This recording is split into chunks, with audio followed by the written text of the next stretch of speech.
All guests on ZASLOW Show 2.0 brought to us by the official beer of the program. We're talking Johnny Cuba, European roots with that Caribbean soul, a refreshing German lager in a can. You can find out the closest Johnny Cuba near you. You go to johnnycuba.us. You could use the Johnny Cuba locator. You can pick up your local Sedanos, Presidente, Winn-Dixie. Pick up a six-pack. That's how you can enjoy the Stanley Cup playoffs, the NBA playoffs. Make sure you always drink responsibly, and don't forget Johnny Cuba's mantra, stay tranquilo. So the Panthers are not back in action until at least this weekend. We could find out tonight when the semifinal will start. Joining us now, Panther great, our pal, Panther Radio, of course, NHL Network, Billy Lindsay here with us. Billy, always good to catch up with you. It's great to see you after the team extinguishes their biggest rival, the Tampa Bay Lightning. Billy, I was calling. I didn't care how good the Lightning were going to be this year or if they were going to be lesser than they were the last few years. To me, we always had to go through the Lightning. It had to be this way. I was thrilled when we got that matchup, and they did exactly what they needed to do. It was good. They came out third time in 4 years that we met the Lightning in the playoffs. The first two times it went the Lightning way. And you're right, you have to go through the Lightning at some point. Quite a run they've been able to put together with those couple of Stanley Cups, another Stanley Cup final. The big four in the Atlantic, if you include the Panthers, Bruins, Leafs, and Lightning, you had series wins against Boston last year and Toronto. The only one of those big three, and maybe the biggest of the three, that you have yet to overcome. We're the Lightning. Did it in really good fashion. Lost that one game, but otherwise than that, it was Panther hockey through and through under Paul Maurice and what he's established with this group. Get after it, forecheck hard, strong defensively, good goaltending from Bobrovsky, and players that can elevate their game at this time of year is so critical. Verhaeghe, Kachuk, you just continue Forsling, Ekblad, down that list. They've got players, it's so critical, that can go from that regular season form, and it gets heated and cranked up in the playoffs. And they have a bunch of players that are able to really turn up the heat in the kitchen when it matters most. I think the guys knew. Look, it's only the first round, all right? But I think the guys knew how important going through the Lightning was. And I don't think it was ever more evident than when Barkov scored his second goal of the game to go up 3-1. And the way that he celebrated the goal, Barkov never celebrates because Barkov knows every good thing he does out there, he's supposed to do it. It's not supposed to be anything special. He never shows that kind of emotion. He never celebrates. And wow, was he fired up after he scored that goal. He was, and you go back to game 4, the game that they lost. He was in a scrum, getting his helmet knocked off. You just don't see that from Barkov, and that emotion. You're right. He's used to scoring. He's used to going about it a certain way. It's workmanlike when he approaches the game. It's okay. It's surgical at both ends of the rink, and when he scores, he expects to score goals, and it's usually just a stick up in the air. Some hugs, and when you get that kind of emotion from your captain, you can tell how special it is, and it's written on that big scoreboard every time you walk into the arena. The playoffs 2024 redemption. They got one thing on their mind this year. It's to get back to that Stanley Cup and not lose the Stanley Cup, but trying to advance and win. So that's sort of the focus, and to have that kind of emotion from your captain, Barkov, does say a lot. Just what a complete player to have on your team, leadership at this time of year. And it only, you get through the Lightning, and from the NHL playoffs, we're talking about the Stanley Cup maybe, but you got to take it one day at a time. Whoever it is, Toronto, Boston, next on tap. You thought Tampa Bay was heated? You wait and see until it gets into this next round, whether it's Boston or Toronto. Oh my gosh, there's going to be, I don't like the word hatred, but dislike is going to be about as strong as it can get, and it's going to be a battle of attrition. Do we care which team? Like, Toronto can force a game 7 tonight. Boston can end it, and then I assume if that's the case, that game 1 could be Saturday or Sunday.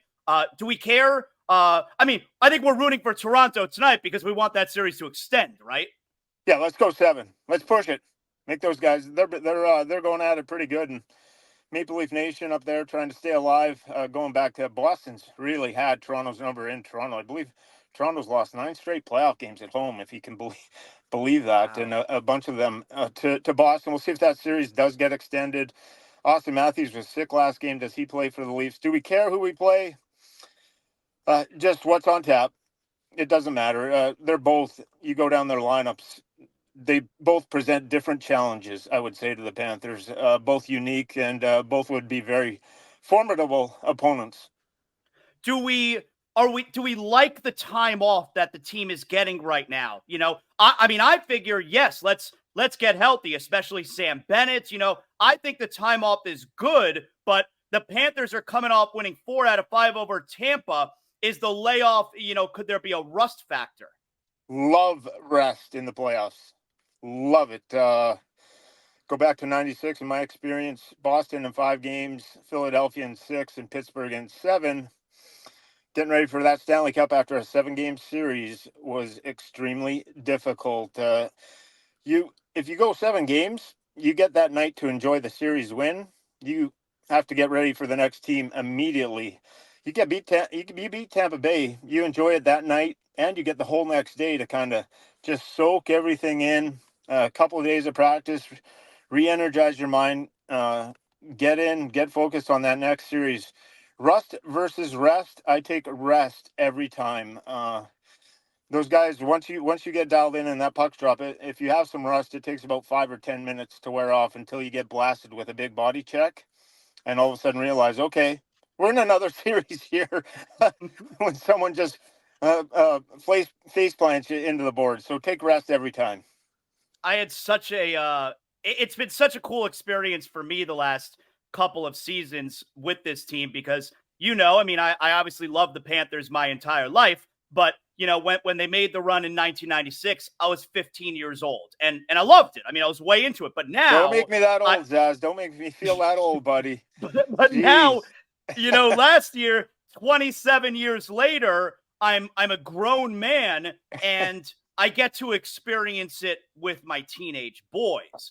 And that is a completely different type of fandom, getting to experience your favorite sports teams with your kids. And so I took my younger son, who is 12, and the Panthers are his thing. He loves the Panthers. And so we went to game 5 the other night. We both had never been to a closeout game. And so I'm explaining to him when once we're up 6-1, I'm like, all right, we're going to win this game. When the game's over, we don't leave. We got to stay because they shake hands. And then the team is going to salute the crowd. And I'm explaining to him why they shake hands. And he appreciated that. It's such a great tradition in your game, Billy, where no matter what happens during the series, we got to shake hands at the end of it. It's the true spirit of the sport. You can just go out there and get after it, 5 games, 7 games, whatever it is, and just pound each other into submission, take shots, punch people in the face. And then after it's all said and done, whether you win or lose, you hold your head up and you get into that handshake line. And if you're on the wrong side of it, you still shake hands. If you're on the right side, you give full respect to your opponent.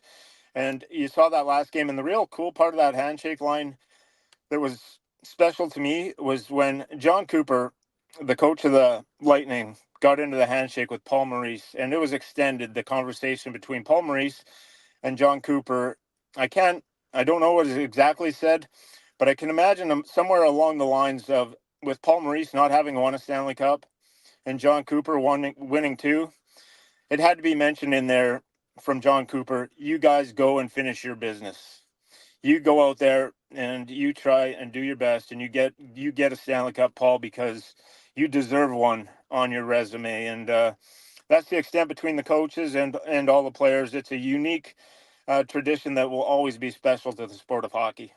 You know what else I also appreciated? With certain guys in the line, Anthony Duclair gave hugs in the handshake line. I don't know that I've ever seen that before. Yeah, you're part of a team. He was part of the Panthers, knows all these guys. And once you form a bond with some teammates, I got traded a bunch and played for some different teams.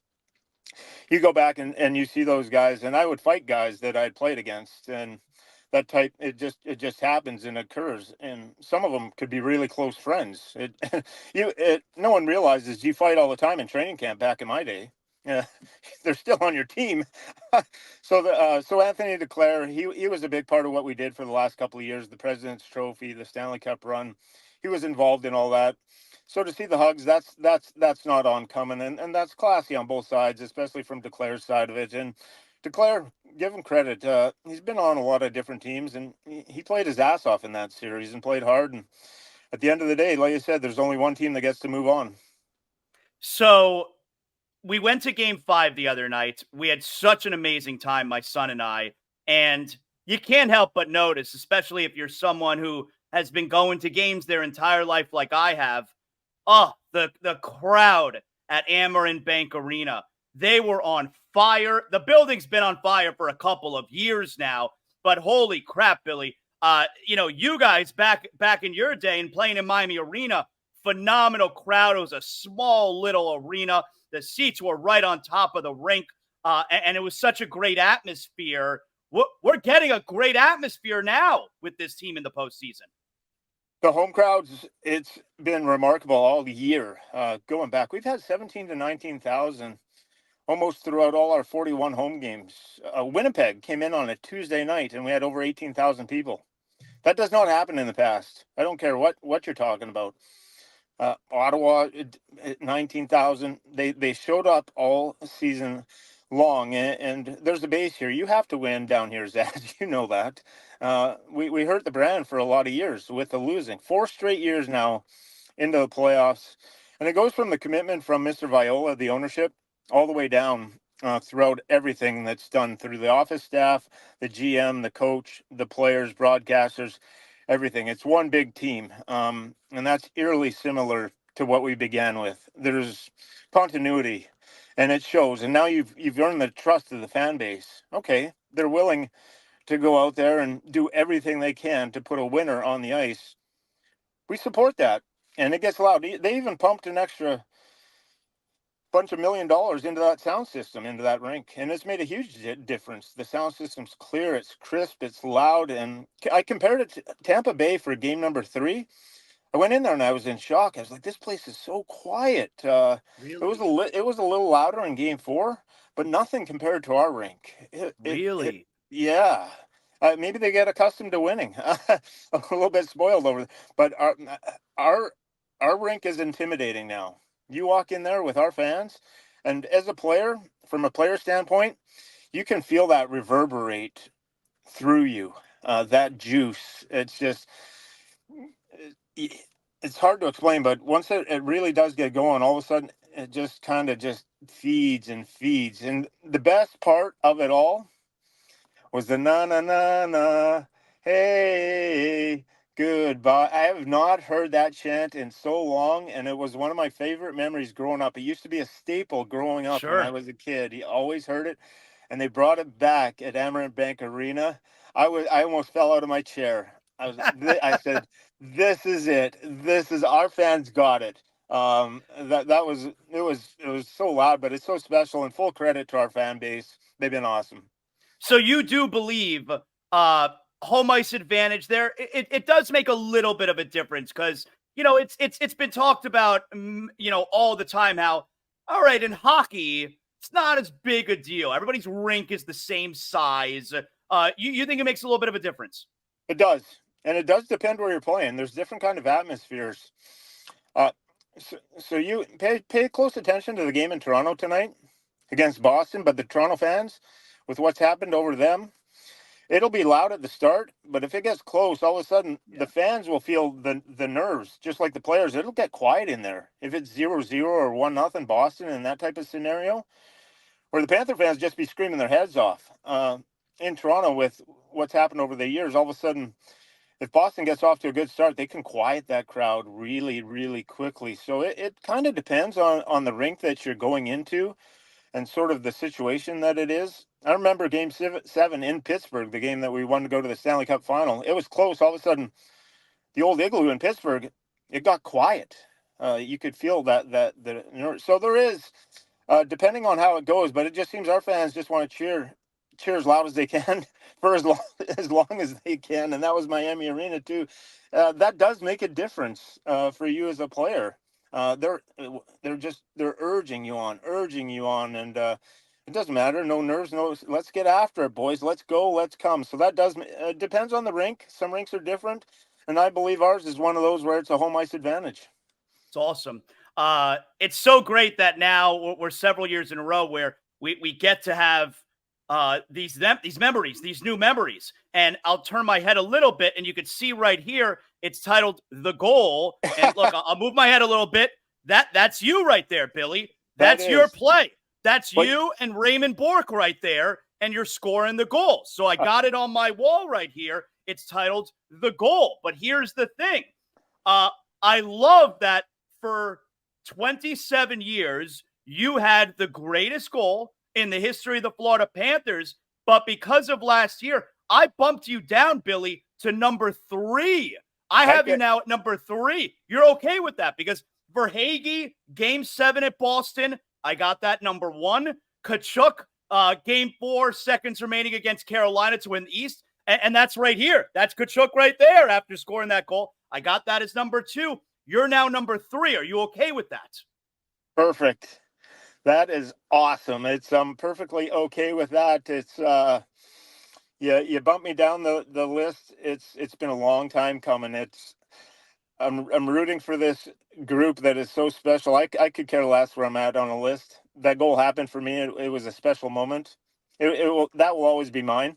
There's course of history, but I never won a Stanley Cup as a player, and for this organization, it would bring me to tears if we got to that point and we were able to hoist the Stanley Cup. Those memories last year, Tkachuk, Verhaeghe, you mentioned, they're huge goals, and further down the list I go means the better this Panther team has achieved, and you're going to have to get, if we win a Stanley Cup, that Bobrovsky save in game number 2 is going to have to be put up there somewhere on that list because it's going to go down as one of the best. It is the best save in Panther history, maybe a top 10 save all time in playoff history.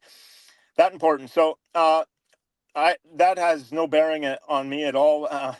It's my moments will always be mine, and I'm full-heartedly rooting. I can't let myself go there dream-wise or whatever, but I've never touched the Stanley Cup. Never will, unless I'm part of an organization now as a broadcaster, whatever role that I'm in, and they win it. I would put my hands on the Stanley Cup, and to do it with this team, the Florida Panthers, which holds such great meaning for myself, that would be the pinnacle for me at this moment. So I'm like you. I'm a diehard fan rooting. So further down that list I go, the better. Did you happen to see, Billy, I'll let you go with this. Did you happen to see, it was a few days ago on the ESPN NHL studio, I forget who it was, but the Stanley Cup was in the studio, and they were trying to get PK Subban to touch it, and he wouldn't, and they had to chase him around the studio. He was running away because he doesn't want to touch it, and they were chasing him with the Stanley Cup. They were chasing him around the studio because, like yourself, he does not want to touch it if he didn't win it. Yeah, I would agree. I've never, just as a player, what you want something to be part of, to put your hands on the cup. If you haven't earned it, it's hard to describe. But as a player, whether PK gets a chance with an organization or different, it's something that maybe later in life when you're in 75, 80 and it's kind of winding down and you decide, okay, I'm just going to finally put my hands on this thing and see what it's like. That's fine. But as you're going through it now, I believe that's pretty much symbolic of every player around that has not won the Stanley Cup until they earn some piece of moment that they realize that, okay, I got a tiniest piece of this that I can put my hand on that silverware. Then that's when you do it. It's a special game, and we're lucky enough to get to experience it now year after year these last several years, and we're off to a great start right now. It's all very exciting. Billy, I love catching up with you. Let's do it again. If the Panthers keep advancing, we'll keep having you on this show here and talk more Panther playoff hockey. Thanks, Az. And you're a grown man by now? If you're a grown man, I'm a senior citizen. That's not nice. That's not... I know. I was a little kid when I was doing those Panther games next to you and Randy Moeller. I was a little boy. We're talking 15 years ago. I'm almost on the ARP program here. I'm almost ready to sign up for ARP. Oh, man. Great seeing you, Billy. Appreciate you, man. Thanks, Az. All the best, buddy.